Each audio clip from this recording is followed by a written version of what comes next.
My parents ignored my desperate calls from the hospital, all because my sister was throwing a meltdown over paint colors. While I lay fighting for my life, they chose her tantrum over their own daughter, so I had my lawyer rush to my bedside in the ICU, and when they finally decided to grace me with their presence, they discovered the devastating price of their neglect. The harsh fluorescent lights above me flickered violently as my vision began to blur, the world slowly tilting into darkness. I gripped the podium tighter, trying to steady myself as 40 pairs of eyes stared back at me from the conference room. Something was wrong. Terribly wrong. And as you can see from the Q3 projections, my voice wavered. The PowerPoint slides began to swim together, transforming into a kaleidoscope of meaningless colors. My heart was not just racing. It was trying to escape my chest entirely. I am Sophia, and I was dying in the middle of the most important presentation of my career. Miss Wells, are you all right? Someone asked from the back row. I opened my mouth to respond, but nothing came out. The room tilted sideways and suddenly I was watching the ceiling panels spin above me as my body crumpled to the floor. Voices erupted around me. Call 911. Is she breathing? Clear the room. My assistant Sarah's face appeared above me. Her mascara already starting to run. Sophia, stay with us. The ambulance is coming. I tried to reach for my phone, but my arms felt like lead. Call my parents. I managed to whisper before everything went dark. The next thing I remember was the cold. So much cold. Doctors speaking in urgent tones, words like cardiac arrhythmia and immediate surgery filtered through my consciousness. Please, I begged the nurse prepping my arm for an IV. My phone.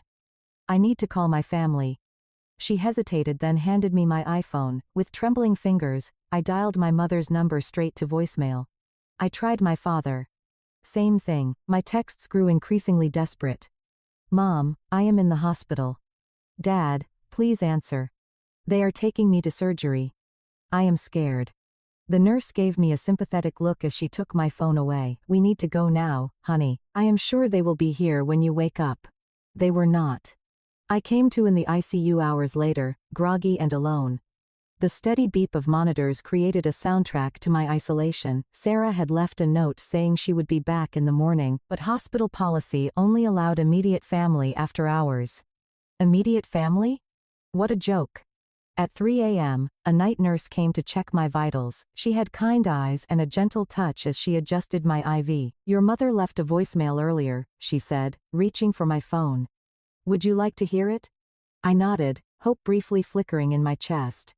Hi sweetie, we got your messages, but we cannot come right now. Hazel is having an absolute crisis over the color they painted her new apartment. She is inconsolable.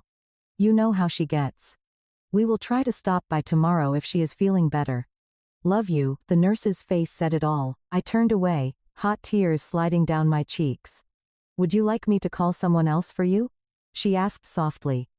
A memory flashed through my mind. Last Christmas, when I had written a check for $50,000 to cover Hazel's credit card debt, Mom had barely looked up from helping Hazel arrange her new designer handbag collection. Thanks, Sophie. You are such a good sister, good daughter, good ATM. I wiped my eyes and looked at the nurse.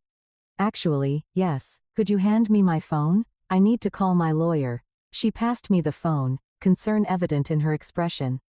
My hands were steady now as I scrolled through my contacts and pressed call. Derek, it is Sophia. I know it is late, but I need you. Ring the papers, all of them. Yes, I am sure. I am in the ICU at Mount Sinai.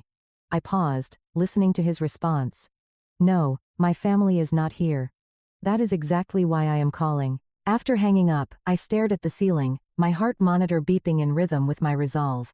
I had almost died today, and my sister's paint color crisis had taken precedence. 20 years of similar moments crashed over me like a wave. Hazel's tantrums at my college graduation, my parents missing my company's launch party because Hazel had a bad date. The countless times I cleaned up her messes while my own achievements collected dust. My phone buzzed.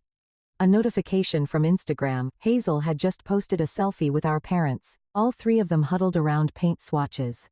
The caption read, "Worst day ever. Thank God for family support. Shiro blessed, Shirid family. Shirid crisis." I clicked off my phone and closed my eyes, feeling something hard and cold crystallize in my chest. It was not my heart this time. It was determination. Tomorrow, Derek would help me start dismantling everything I had built for them, and for the first time in my life, I would not feel guilty about it. Derek arrived at 9 a.m. sharp. His leather briefcase bulging with documents. He took one look at me, hooked up to monitors and still pale from surgery, and his professional demeanor cracked. Jesus, Sophia, you look like hell. Thanks. Always knew I could count on you for honesty. I managed a weak smile. Did you bring everything? He pulled up a chair and started laying out papers on my bedside table. Everything you asked for, but are you sure about this? It is aggressive. My heart literally stopped yesterday and my family was too busy picking paint swatches to care. I would say aggressive is exactly what this situation calls for. Derek nodded, his jaw tightening. We had been friends since college, and he had witnessed plenty of my family's behavior over the years. All right, let us start with the will changes. For the next hour, we methodically worked through the documents. My signature grew steadier with each page, like my hand knew this was right, even if my heart ached. So that is your parents removed as beneficiaries, Derek said, shuffling papers. Next is revoking their access to your accounts, the ones you have been using to support Hazel's lifestyle. A memory surfaced last summer, standing in my parents' kitchen, holding Hazel's latest credit card statement. It is only $70,000 this time, Mom had said, not looking up from her magazine. You know how hard things have been for her since that breakup. Do it, I told Derek. All of it. He pulled out another stack of papers. And the vacation house? List it today if possible. Your parents spend every summer there. Not anymore. My phone buzzed. A text from Mom. Hazel picked the perfect shade of sage. Crisis averted. How are you feeling, sweetie? I showed it to Derek, who let out a low whistle. That is something else. Watch this, I said, opening the family group chat. My fingers flew across the keyboard. Still in ICU after emergency heart surgery? Thanks for asking. Glad Hazel's walls are sage instead of seafoam. Definitely worth missing your daughter's near-death experience for. Derek raised an eyebrow. Poking the bear, more like waking it up. They have been hibernating in their bubble of denial for too long. My phone immediately erupted with notifications. Mom, do not be dramatic, Sophie. The doctor said you are stable. Dad, we will visit soon, Princess. Hazel, oh my God, why are you trying to make my apartment crisis about you? I turned my phone face down. Keep going with the papers, Derek. By noon, we drafted everything needed to legally separate my finances from my family's parasitic attachment. Derek was packing up when my friend Camila burst in carrying real coffee and looking murderous. I just saw Hazel's Instagram story, she announced, handing me the coffee. She is doing a full home renovation reveal tagged at Keeler, blessed Charles Beginnings family support. Not a single mention that her sister almost died yesterday. Of course not, I said taking a sip. That would require acknowledging someone else's existence. I have got the papers ready to file, Derek said standing, but I will hold them until tomorrow. Give you time to think it through. I shook my head. File them now. I have had 38 years to think it through. After they left, I scrolled through my phone. Hazel had posted again, a boomerang of her twirling in her newly painted living room. Mom and Dad were in the background applauding. The caption read, "Sometimes it takes a village. So grateful for parents who drop everything to help in a crisis. Blessed inkjet paint day, chic family first." My fingers hovered over the comment button.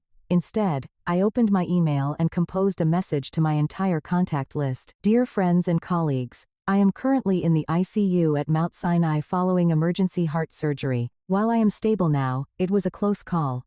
I am sharing this not for sympathy, but for transparency about why I will be out of office for a while. I am also sharing because yesterday I learned something valuable about family. Sometimes the ones who should be there are not, and sometimes that is the wake-up call you need. Best, Sophia. I hit send, then turned off my phone. Let them deal with the fallout of their choices being made public. I was done covering for them. A nurse came in to check my vitals, glancing at the papers Derek had left behind. Big decisions today? Life-changing ones? I replied. Your heart rate is much stronger, she noted. Checking the monitor, I looked out the window at the Manhattan skyline, feeling lighter than I had in years. Yeah, I said, I think it finally remembered how to beat for itself instead of everyone else. She patted my hand and left. In the quiet of my hospital room, I could have sworn I heard the sound of bridges burning, and it sounded like freedom. 3 days after my surgery, my parents finally graced me with their presence. Mom swept in, wearing her signature Hermes scarf, carrying a bouquet that probably cost more than my hospital bill. Dad trailed behind, looking uncomfortable in the sterile environment. "Oh, darling," Mom exclaimed, as if we were meeting for lunch rather than visiting her daughter post-cardiac event. "These fluorescent lights are absolutely brutal on your complexion. Nearly dying tends to do that," I replied flatly. Dad cleared his throat. "Now, princess, no need for that tone. We are here now." 3 days later, Mom arranged the flowers, filling the silence with chatter. Hazel wanted to come, but she is still dealing with the contractor. Such a nightmare. They completely botched the crown molding. She has been crying all morning. I pressed the morphine button on my IV, not for pain, but for patience. "Where is Hazel anyway?" Dad asked, looking around as if she might materialize from behind the curtain. "Probably posting about her crown molding crisis on Instagram," I said. "Did you know her story about paint swatches got more attention than my emergency surgery announcement?" Mom's hands stilled on the flowers. "Sophia, please, you know how sensitive she is. She has been absolutely beside herself about your situation." "My situation?" I repeated. "You mean my heart stopping?" A knock at the door saved them from responding. Derek entered impeccable in his suit carrying a leather portfolio. My mother's face lit up. She had always hoped we would date. "Derek, how lovely to see you. Are you here to check on our girl?" "Actually," he said, walking to my bedside, "I am here in my professional capacity." He handed me a folder. I opened it slowly, savoring the moment. "Mom, Dad, you remember Derek is my lawyer, right?" The color drained from my mother's face.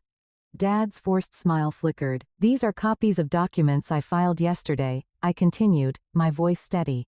"I have removed you both from my will, revoked your access to all my accounts, and listed the vacation house in Florida for sale." "The house," Dad stammered. "But where will we go in the summer?" "Not my concern." Mom's perfectly manicured hand flew to her throat. "Sophia, you cannot be serious. We are family." "Family?" I laughed and the heart monitor betrayed my spike in anger. "Let me tell you about family. Last month, I paid off Hazel's $70,000 credit card debt. The month before that, I covered her rent when she forgot to pay it for 3 months. Last year, I funded her failed jewelry business. Want to know what I got in return? When my heart stopped and I needed you most, you chose paint swatches over your dying daughter." "That is not fair," Dad protested weakly.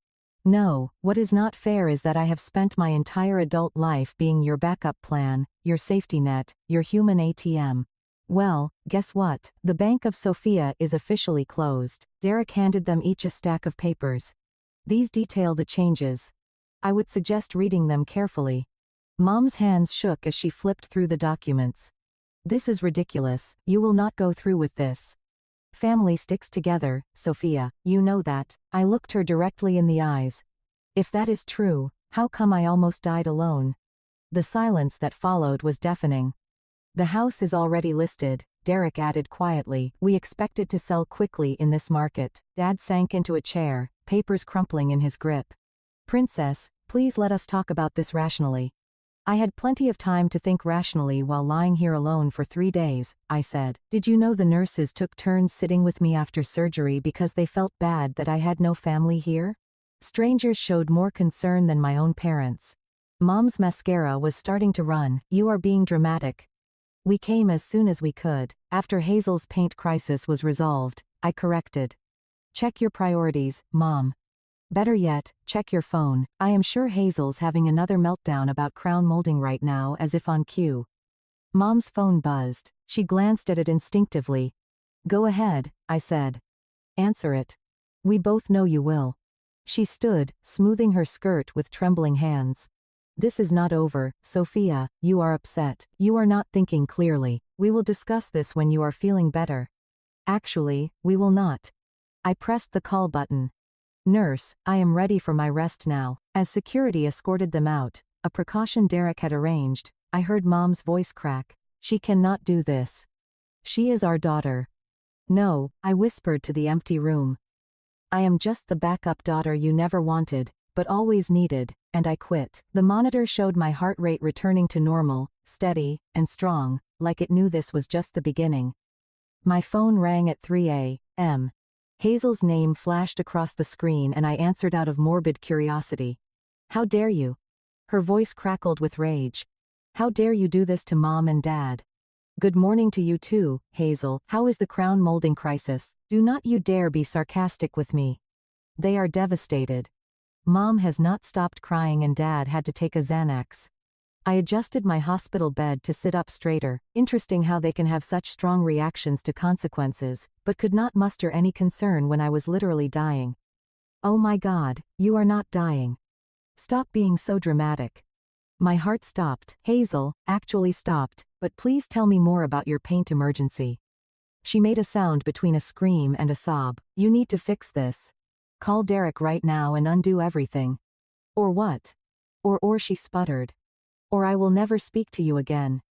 I laughed, genuinely laughed, for the first time in days. Is that supposed to be a threat? The line went quiet for a moment. When Hazel spoke again, her voice had that familiar manipulative tremor, the one that usually preceded getting her way. Remember when we were kids and you promised to always take care of me? A memory flashed. I was 12, Hazel, 6. She destroyed my science fair project the night before presentation, dumping glue all over weeks of work. Mom had blamed me for not sharing my supplies. Actually, I do remember, I said. I remember a lot of things, Hazel, like how I sold Grandma's ring, my only inheritance, to bail you out of debt 3 years ago. Remember what you said then? Thanks, sis. You are the best. Right before you went on a shopping spree with Mom. That is different. I needed you always need, and I am always expected to provide. Well, guess what? I am done. Mom wants to meet, she said, changing tactics. One last family meeting to talk things through. I considered this. Fine. Tomorrow at noon, the hospital cafeteria, but my conditions. Take it or leave it. She agreed, but I was not done. And Hazel, I am bringing Camila, your annoying friend. Why? Because I am done being outnumbered. The next day, Mom and Dad arrived first, looking like they had not slept. Hazel swept in 10 minutes late, wearing oversized sunglasses and clutching an iced latte like it was life support. Camila sat beside me, radiating protective energy. She had known my family dynamics for years and had always been my voice of reason. Sophia, Mom began, reaching across the table. Let us talk about this rationally. Rational? Camila interjected. Like ignoring your daughter's emergency surgery. This is a family matter, Hazel snapped. Funny, I said. I was family when you needed your credit cards paid off. Dad raised his hands placatingly. Princess, we understand you're hurt, but this revenge, it is beneath you. Revenge. I leaned forward. This is not revenge, Dad. This is boundaries. This is me finally saying no.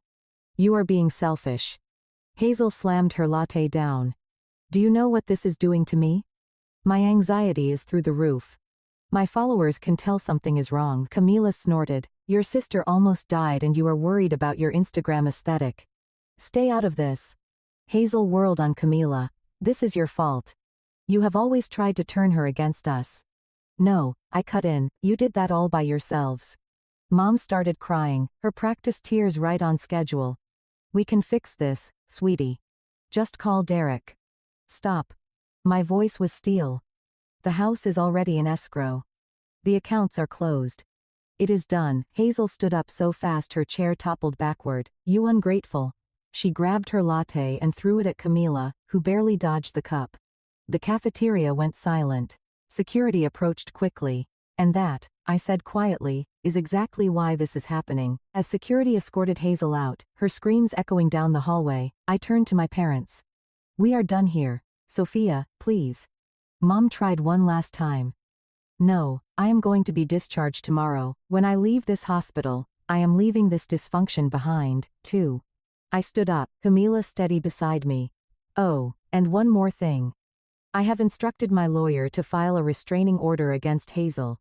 Consider this her first and last warning. Walking back to my room, Camila squeezed my hand. You okay? I nodded, feeling lighter than I had in years. You know what is funny? My heart is actually beating better now that I have stopped letting them break it. Behind us, I could hear Hazel's distant screams mixing with Mom's sobs. the sound of consequences finally catching up to them all. The Florida house sold in 3 days, well above asking price. I signed the final papers from my new apartment where I had been recovering for the past week. Derek sat across from me, sliding over a cashier's check. $4,200,000, he said. What are you going to do with it? First, I am hiring an estate sale company to clear it out. Everything goes, including the piano. My hands stilled over the check, the baby grand piano, my childhood sanctuary. Mom had given it to Hazel on her 16th birthday despite knowing I was the only one who played, especially the piano. My phone buzzed. A news alert, local woman removed from luxury boutique after altercation with staff. The thumbnail showed Hazel being escorted out by security, mascara running down her face. Your sister's making headlines, Derek noted, peering at my screen. She always wanted to be famous. I forwarded the article to Camila, who replied instantly. Karma is working overtime. The estate sale company arrived the next day. I watched via FaceTime as they cataloged everything, marking prices on pieces of my past. The woman in charge, Marie, held up a familiar jewelry box. What about this? Inside was a space where my grandmother's ring had once lived before I had sold it to cover Hazel's gambling debts. Sell it, I said. Everything goes, Sophia, a voice screeched from off-camera. Hazel had somehow gotten past security. You cannot sell Mom's anniversary china. Marie turned the camera, showing Hazel trying to grab items off a table. Should I call the police? Immediately, I watched as Hazel was removed again, this time, screaming about family heirlooms and betrayal. My phone lit up with texts from Mom. How could you sell our memories? Your father is heartbroken. That piano was for Hazel. We are still your family. I blocked their numbers. Later that afternoon, Derek called. His voice was tense. We have a situation. Hazel tried to file for temporary conservatorship over you. She what? She is claiming your cardiac event affected your mental capacity, says your erratic behavior proves you are unfit to manage your affairs. I laughed, but there was no humor in it. Let me guess. She is volunteering to manage my money for me. Got it in one. Do not worry, it is ridiculous. No judge would uphold it. I interrupted hard. Make it expensive. And Derek, counter-sue for harassment. The estate sale started on Saturday. I watched the security cameras from my phone as strangers picked through my family's carefully curated image. The piano went first to a music school. Perfect. My phone pinged with an email from an unfamiliar address. The subject line made my blood run cold. Your father's medical records. What is this? I asked Derek over speakerphone. Open it. Inside was a single line. Dad had a heart condition too. Mom never told you. Guess she loved one daughter enough to warn her. I felt my new stronger heart skip a beat. Is this true? I had it verified. Derek said quietly. Your father has the same condition. Genetic. Hazel's been monitored for it since childhood. The room spun. They had known. They had known I could have inherited this. And they never told me. Protected Hazel, but not me. Never me, Derek. My voice was steady despite the trembling in my hands. Remember when you said the conservatorship claim was ridiculous? Yes. Prove it. Release my medical records to the court. Show them I am not only competent, I am thriving post-surgery. Then leaked the fact that they knew about this genetic condition and deliberately withheld the information. That is nuclear, Sophia. They nearly let me die, Derek.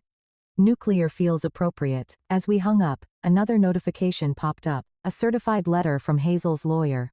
I opened the attachment, expecting more threats. Instead, I found myself staring at a photo. Me at 12, standing protectively beside 6-year-old Hazel. On the back, in my mother's handwriting, my girls, forever inseparable. Below it, Hazel had written, remember who you are supposed to be. My protector, my sister.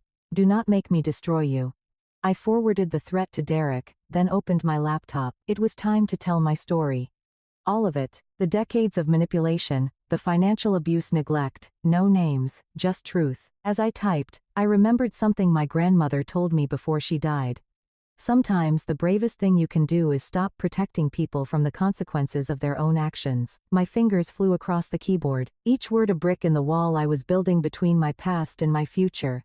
Let them come. Let them threaten. I was not their protector anymore. I was finally my own.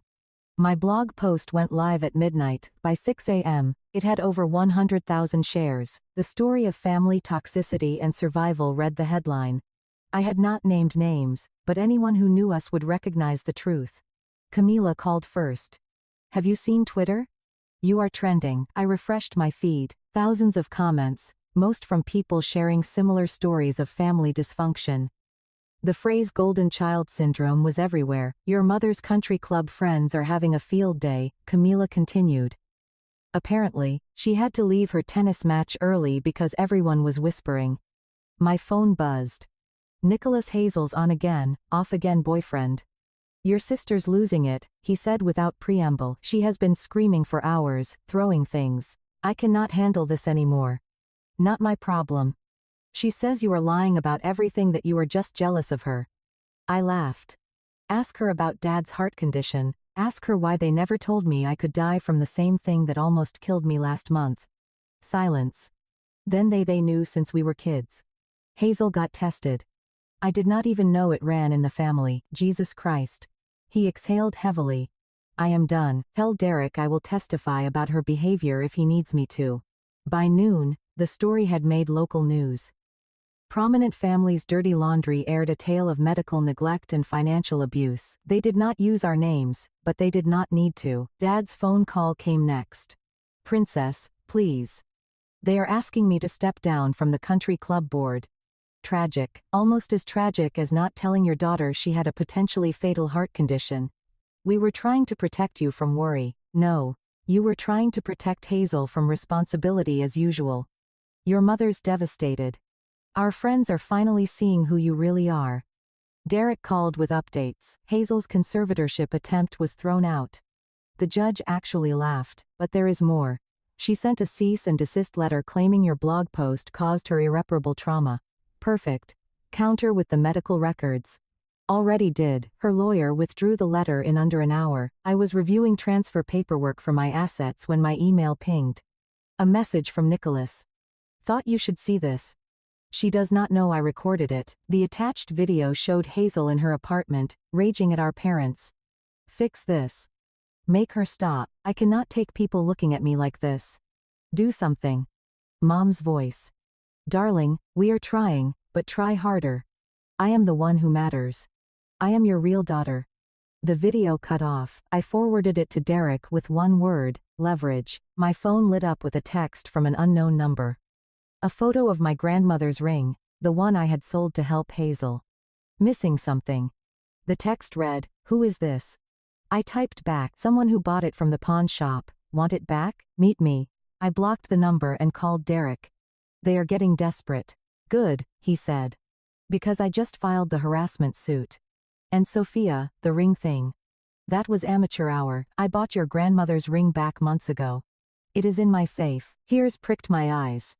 You did? Of course. I knew you would want it back someday. That evening, my blog post hit national news.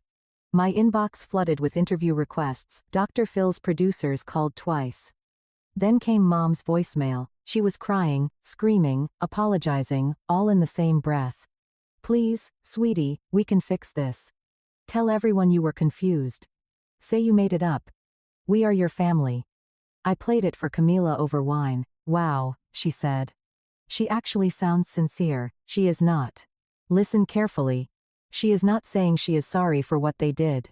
She is sorry they got caught. My phone buzzed again. A news alert.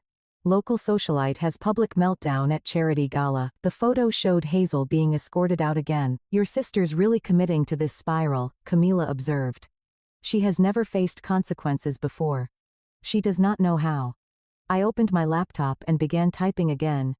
Not another blog post. This time it was an email to my realtor. Subject line, looking for properties in California. Running away?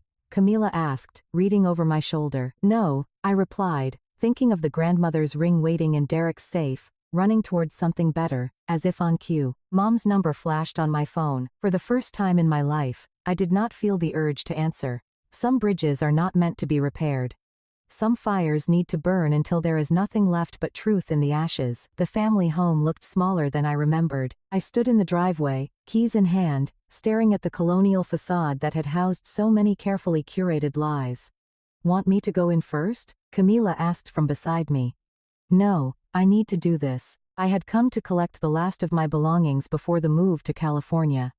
Derek had arranged for a police presence just in case, but the cruiser parked discreetly down the street still felt surreal. The front door opened before I could use my key. Mom stood there looking oddly diminished without her usual perfect makeup. "You brought security?" Her voice cracked. "I brought witnesses," I corrected, nodding toward Camila and the police officer now walking up the drive. Dad appeared behind her. "Princess, this is unnecessary." After Hazel's latest stunt, I would say it is very necessary. They stepped aside, letting us enter. The house smelled of desperation and Chanel No. 5, Mom's stress cleaning signature. "I am here for my things," I said, heading toward the stairs. "Just my childhood photos and some documents." "Wait," Mom called out. "There is something you need to know first." I turned, watching her twist her wedding ring, her tell for incoming manipulation. "You should sit down for this." "I will stand." She exchanged looks with Dad, who nodded slightly. "It is about your adoption." The word hung in the air like smoke. Camila grabbed my arm, steadying me. "My what?" "You are not." Mom's voice wavered. "You are technically your Aunt Sarah's daughter. When she died, we took you in. You were only 2. We never told you because we wanted you to feel like real family." The room tilted. Aunt Sarah, Mom's sister who died in a car accident. My mother. My actual mother. Dad stepped forward. "We loved you like our own." "Stop." My voice was ice. "You loved me like your own. You let me believe I was your biological child while withholding life-saving medical information because it was not actually genetic for me. You prioritized your biological daughter while I paid her bills, cleaned her messes, and nearly died alone. We did not want you to feel different." Mom protested. "Different?" I laughed, the sound harsh even to my own ears. "You mean like how you treated me differently my entire life?" Heavy footsteps on the stairs announced Hazel's arrival. "Oh, good. She finally knows she is not really my sister."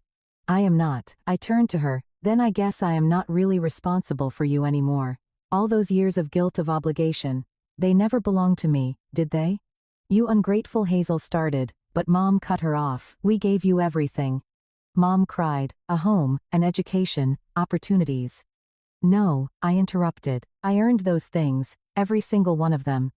While you were busy coddling your real daughter." I walked to the stairs, pushing past Hazel. In my old room, I found the box I had come for: photos, documents, memories. At the bottom, wrapped in tissue paper, was a small frame. Inside was the last photo taken of Aunt Sarah, my real mother, holding me as a baby. Downstairs, chaos erupted. Hazel was screaming about inheritance rights. Mom was sobbing about family loyalty, and Dad was trying to talk over everyone about reasonable discussions. I descended the stairs with my box, the police officer moving closer. "That is my baby photo album." Hazel shrieked, lunging for my box. The officer stepped between us. "Actually," I said calmly, "these are Aunt Sarah's photos, my mother's photos. I am taking what is mine and leaving what never was. You cannot just walk away from this family." Mom grabbed my arm. I shook her off. "I am not walking away from my family. I am walking away from people who kept me around as a convenient backup plan. There is a difference. We will sue." Hazel screamed. "We will take everything." "Go ahead." I reached the door, but remember, I have proof of financial fraud, medical neglect, and now proof that you knowingly withheld my adoption status while using it against me. Want to see how that plays in court? Silence fell. I turned to them one last time. "You know what is funny? You kept this secret thinking it would make me feel less like family. But knowing the truth, it finally sets me free. I am not your backup daughter. I am not your ATM. I am Sarah's daughter, and I am done carrying your burdens." Camila opened the door, sunlight streaming in. Behind me, I heard Mom collapse into tears. Dad's futile attempts at comfort. Hazel's incoherent rage, but ahead of me, nothing but open road and possibility. "Ready?" Camila asked. I clutched my box of real memories, feeling lighter than ever. "Ready?" We walked out into the sunlight, leaving the shadows of lies behind. In my pocket, my phone buzzed with another lawsuit threat from Hazel's lawyer. Let them come. I had truth on my side now, and truth I was learning was the strongest weapon of all. The California sun streamed through my office window as I finished typing my last blog post. My heart, now steady and strong, kept perfect rhythm with the keyboard clicks, and that is how I learned that family is not about blood or obligation, I wrote. It is about choice. Every day we choose who we let into our hearts. My phone lit up with Derek's call. The lawsuits are officially dismissed. He announced all of them. The judge called them, and I quote, frivolous attempts at financial manipulation. How is Hazel taking it? Not well. Have you seen the tabloids? I pulled up the latest headline, Socialite's public meltdown goes viral. My sister ruined my life. The video showed Hazel throwing drinks at paparazzi outside a Manhattan restaurant. She is trending again, I said. Not the kind of fame she wanted. Speaking of trending, Mom had sent an email. The subject line read, your father's birthday. Inside was a photo of our last family vacation before everything imploded. Below it, she had written, we miss you. Cannot we just go back? I clicked delete. My doorbell rang. Camila stood outside with 2 coffees and a small package. Special delivery from Derek, she announced, handing me the box. Inside, nestled in velvet, was my grandmother's ring, the one I had sold for Hazel. The one Derek had rescued, but now it sat on a new chain transformed into a necklace. Derek said, you might want to wear it differently now.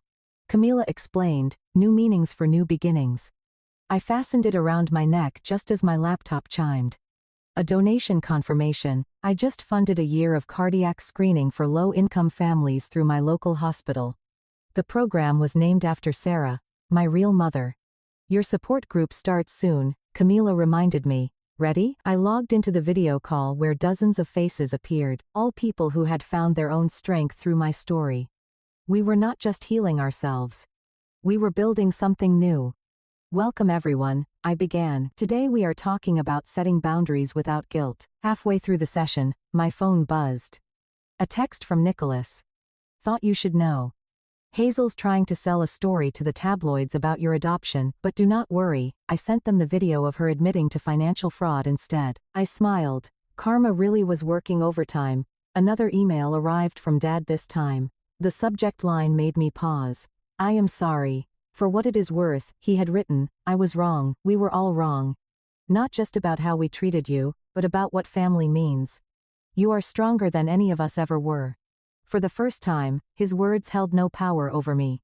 I did not need his approval or his apology. I was no longer that girl desperate for her family's love. The support group session ended with our usual affirmation.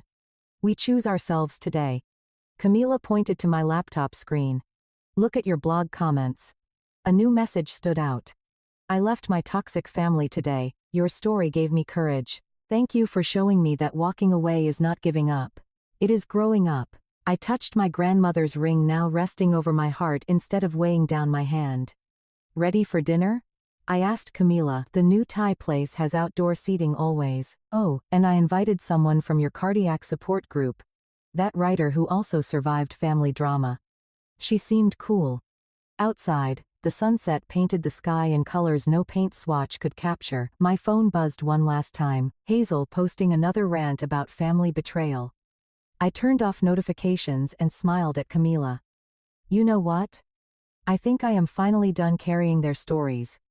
It is time to live my own. We walked toward the restaurant, my grandmother's ring catching the last rays of sunlight. Behind us, a stream of comments flowed on my blog post. You helped me find my voice. I am choosing myself today. Thank you for showing us the way out. Revenge had brought me here, but it was not what kept me standing. That came from something stronger. The power of choosing myself, of building a life where love did not require sacrifice. My heart beat steady and true, no longer racing to please others or breaking under the weight of unwanted obligations. This was freedom, this was peace. And it tasted sweeter than any revenge ever could. After listening to today's story, perhaps it has raised some new questions in your mind. Or maybe it has brought back some old memories. Every day on Reddit, new experiences and moments create fresh stories and they connect all of us. Everyone has their own unique journey in life and we all try to understand the world in our own way. These kinds of moments remind us that we are all human, sometimes happy, sometimes sad, and always learning something new. If you enjoyed this story, feel free to share it with your friends. Your thoughts and feedback are always valuable to us as they motivate us to create even better content. Every story has its own unique angle, and our goal is to understand everyone's perspective and make our content diverse and relatable. Stories like these help us realize that life's journey is different for everyone, and by hearing other stories, we learn something new. You can also share your own stories with us. Your experiences are valuable to us as well. And if you enjoyed this video, please leave your feedback. We aim to create content that brightens your mind and gives you new ideas every time. If you have already seen this video before, your feedback is still important. With every piece of feedback, we can improve our content and bring a new perspective to our viewers. Today, what we saw was just a small part of the many stories shared on Reddit and across the world. It is a reminder of how we all try to understand life by sharing our experiences with each other. This video was only an example of how we try to connect with others through storytelling, learning about different sides of life. We hope to continue sharing such stories that help us all learn and grow together. Thanks for watching, and remember, the craziest stories are still ahead. Subscribe so you don't miss the next one.